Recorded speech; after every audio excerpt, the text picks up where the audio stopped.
করছে, আর তাই আমি শ্বশুরের পায়ে তেল মালিশ করে দিচ্ছিলাম।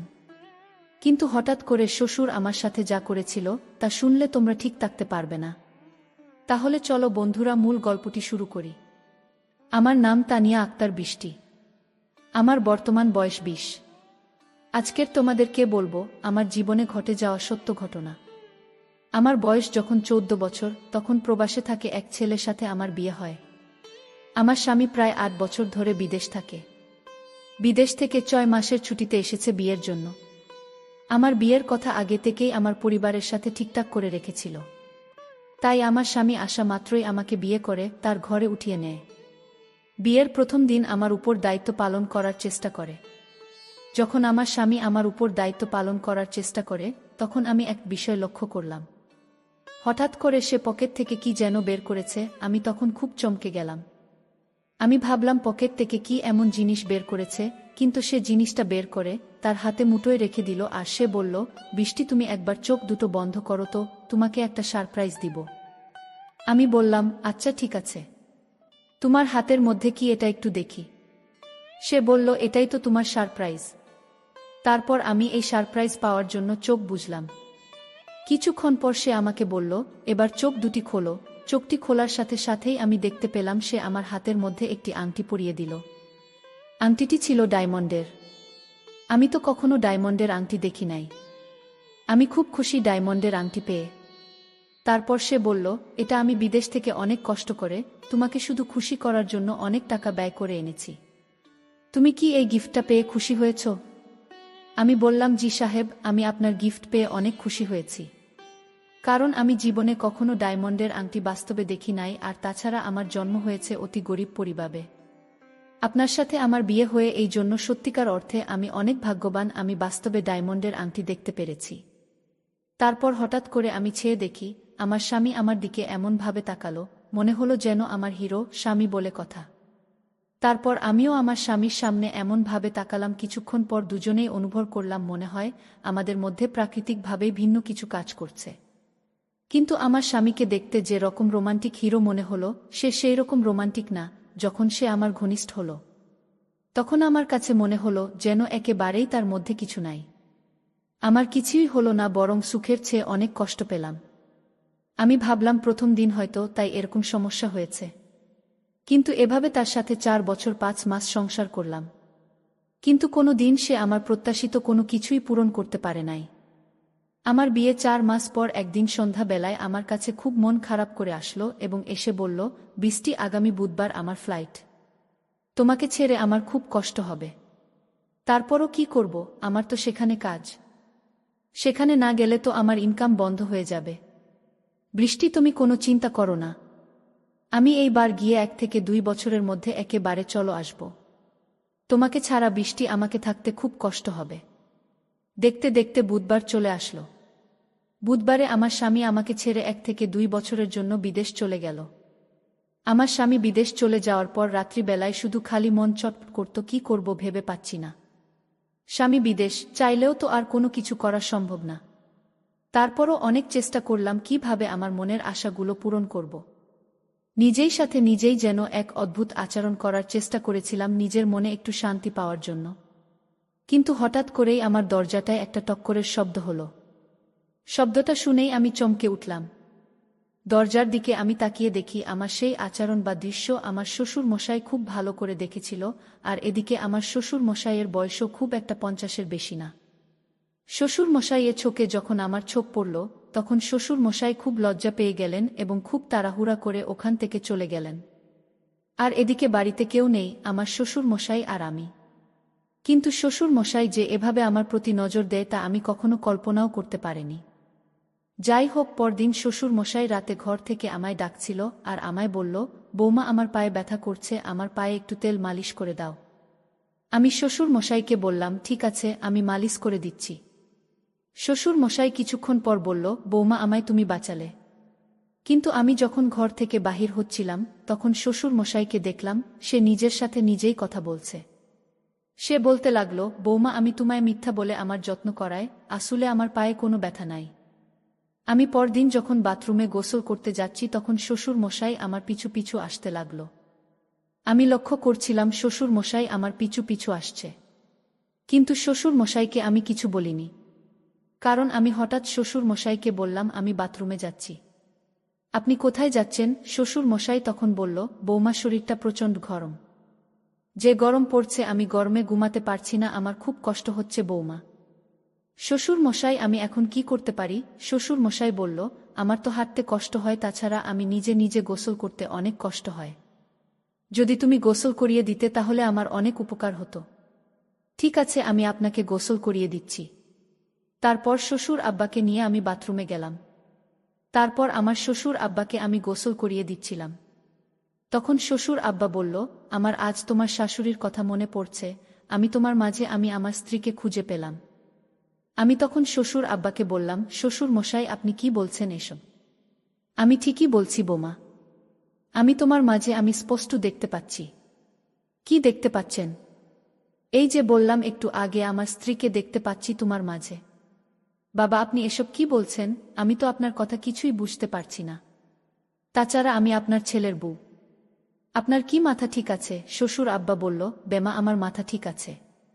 আমি মনে মনে ভাবলাম, শ্বশুর মশাই এ কি মাথায় সমস্যা হয়ে গেল না কি? যাই হোক, কিছুদিন পর আমার শ্বশুর মশাই আমায় বলল, বৌমা আমার একটা জিনিস খাওয়ার খুব ইচ্ছা করছে।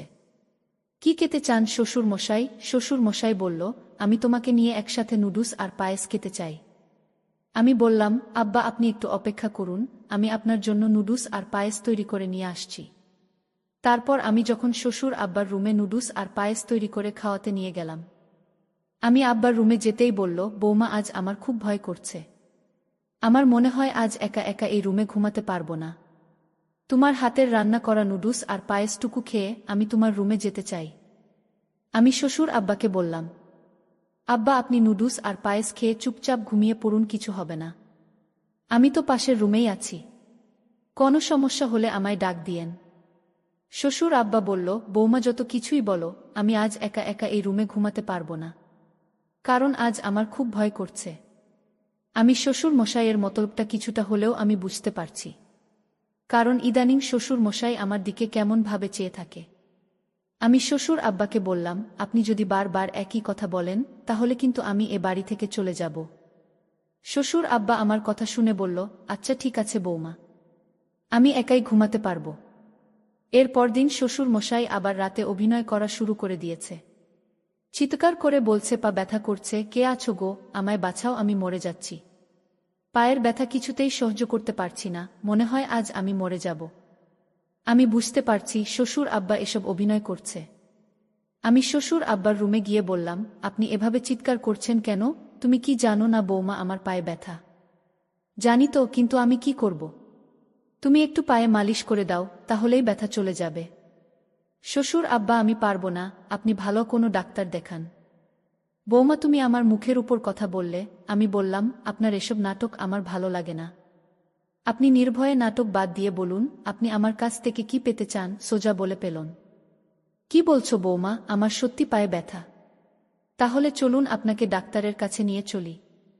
যদি ডাক্তার সাহেব বলেন যে আপনার পায়ে ব্যথা, তাহলে আমি আপনাকে প্রতিরাতে মালিশ করে দিব। আর যদি পায়ে ব্যথা না থাকে তাহলে কিন্তু আপনার অবস্থা খারাপ হবে। এই কথা শোনার পর শ্বশুর আব্বা বলল, ঠিক আছে তাহলে আগামীকাল ডাক্তারের কাছেই যাব। কিন্তু ডাক্তারের কাছে যাওয়ার আগেই রাতে শ্বশুর মশাই এমন কাণ্ড করে বসল, আমি তো অবাক হয়ে গেলাম। শ্বশুর মশাই এমন চিৎকার করছিল, পাশের বাড়ির মানুষ ঘুমাতে পারছিল না। তখন পাশের বাড়ি থেকে একজন লোক এসে আমায় বলল, তোমার শ্বশুর মশাইয়ের কি হয়েছে, এভাবে চিৎকার করছে কেন? আমি কোনো উপায় না পেয়ে বললাম, উনি প্রতি রাতে এরকম চিৎকার করে, কিন্তু তার কিছুই হয়নি। আমি তো আর তাদের বলতে পারি না শ্বশুর আব্বা আমার কাছ থেকে কি চায়, আমি তো সেটা তাদের মুখ ফুটে বলতে পারি না। এর মধ্যে শ্বশুর আব্বা বলল, বৌমা আমার কোনো খেয়াল রাখে না। পাশের বাড়ির লোকটি বলল, আপনার শ্বশুর আব্বা ব্যথায় চিৎকার করছে আর আপনি দাঁড়িয়ে থেকে দেখছেন। আপনি কিসের বৌমা? আপনি এখনই আপনার শ্বশুর আব্বার পায়ে তেল মালিশ করে দিন। আমি আর কোনো উপায় না পেয়ে দৌড়ে শ্বশুর আব্বার ঘরে গেলাম আর বললাম, আপনি চিৎকার বন্ধ করুন, আমি পায়ে মালিশ করে দিলেই তো আপনার ব্যথা ভালো হয়ে যায়। আমি এখন আপনার পায়ে তেল মালিশ করে দিচ্ছি, আপনি ঘুমান। আমি শ্বশুর আব্বার পায়ে তেল মালিশ করতেছিলাম। কিছুক্ষণ পর আমি লক্ষ্য করলাম আমার শ্বশুর মশাই চুপ বন্ধ করে কেমন জানি অদ্ভুত রকমের শব্দ করতে শুরু করল। আমার ভয়ে আমার চোখ মুখ চমকে উঠল। তারপরও আমি মনে মনে ভাবলাম দেখি আমার শ্বশুর মশাই কি করে, আর তাছাড়া আজ শ্বশুর মশাই এর উদ্দেশ্য জানতে হবে। আমার স্বামী চলে গিয়েছে বিদেশ, অনেক দিন হয়েছে, কিন্তু আমার তো আর সে রকম কিছু নাই। তাই নিজের অজান্তেই আমি শ্বশুর আব্বাকে পরীক্ষা করতে শুরু করলাম। শ্বশুর আব্বা হঠাৎ আমায় বলল, বৌমা আমি একটা কথা বলি। আমি বললাম, বলেন, কি বলবেন? আমি তোমার নামে আমার সকল সম্পত্তি লিখে দিব, আমার ছেলে কিছুই জানবে না। তুমি আমার ছেলেকে যেভাবে বলবে সেভাবেই চলবে যদি তোমার হাতে আমার সম্পত্তি থাকে। আমি বললাম, আপনার কষ্ট করে জমানো সম্পত্তি আমাকে দিতে চাচ্ছেন কেন? শুধু তুমি আমার একটা কথা রাখবে। তাহলে শুনি আপনার কি কথা। শ্বশুর আব্বা বলল, বৌমা এ কথাটা কাউকে বলা যাবে না, যদি বলো তাহলে আমার আর তোমার বড় ধরনের ক্ষতি হতে পারে, আর তাই কোনোভাবেই এই কথা কাউকে বলা যাবে না।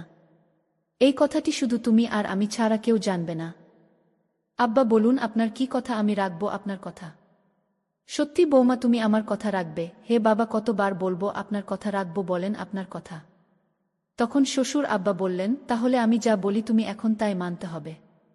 ঠিক আছে বাবা, আপনি বলুন আপনার কথা। তাহলে শোনো বেমা, তুমি প্রথমে আমার রুমের দরজাটা বন্ধ করে আসো। আমি বললাম, দরজা বন্ধ করতে হবে কেন? আমি যা বলছি তুমি তাই করো। আমি শ্বশুরের কথাই দরজা বন্ধ করে দিলাম। এবার কি করতে হবে বলুন শ্বশুর আব্বা? এবার তুমি রুমের যে কয়টা জানালা আছে সব বন্ধ করে দাও। আমি শ্বশুর মশাইয়ের কথায় রীতিমতো অবাক হচ্ছিলাম। তারপর আমার অনেক ভয় লাগছিল। তারপর ভয় কাটিয়ে শ্বশুর আব্বাকে বললাম, এর কি করতে হবে আব্বাজান বলেন? এবার তুমি ঘরের লাইটটা বন্ধ করে দাও। শ্বশুর আব্বাকে বললাম, ঘরের লাইট বন্ধ করার দরকার কি, লাইট জ্বলুক। শ্বশুর আব্বাজান বলল, একদম চুপ, কোনো কথা বলবে না। আমি যা বলছি তাই করো, অর্থাৎ রুমের লাইট বন্ধ করে দাও। আমি শ্বশুর মশাইয়ের কথায় রুমের লাইট বন্ধ করে দিলাম। শ্বশুর আব্বা বলল, এবার তোমায় আমার মনের কথাটা বলি। বলেন আব্বা, আপনার কি এমন কথা যে কথাটা রাতের অন্ধকার করে বলতে হয়? শোনো বৌমা, আমার ছেলে প্রথম যেদিন তোমাকে বিয়ে করে এনেছিল তার পরের রাতে তুমি আমার ছেলের সাথে প্রতি রাতে যা করছিলে আমি তোমার কাছ থেকে পেতে চাই। আমি শ্বশুর মশাইয়ের কথা শুনে আমার গলা শুকিয়ে গেল। আমি বললাম, আপনি আমার শ্বশুর আব্বা যান, আর আপনার মুখে কি এসব কথা মানায়? আপনার আশীর্বাদে আমরা ভালো থাকব, আর আপনি এসব কি বলছেন?